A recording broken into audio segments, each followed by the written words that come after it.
ଭାଇନା ବାବାଙ୍କର ଗୋଲାପ ଫୁଲଟି ପ୍ରିୟ କାହିଁକି? ଆପଣ ଯିଏ ବି ମନ୍ଦିରକୁ ବାବାଙ୍କ ମନ୍ଦିରକୁ ଯାଆନ୍ତୁ ସମସ୍ତେ ଗୋଟେ ଗୋଟେ ଗୋଲାପ ଫୁଲ ଧରନ୍ତି,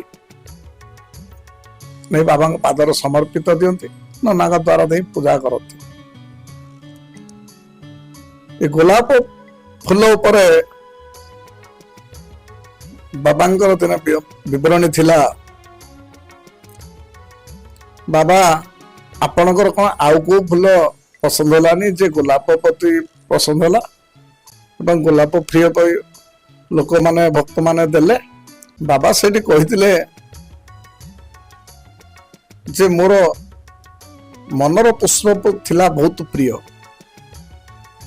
ଯେ କଳିଯୁଗର ସମାଜର ଲୋକ ଏଠି ମନର ପୁଷ୍ପ ମାନେ କାହିଁକି କୁହାଇଥିଲା ଯେ ବାବାଙ୍କର ଶରୀର ଆରତୀ ବହିରେ ଅଛି, ଜୟା ମନି ଜେସା ଭାବ।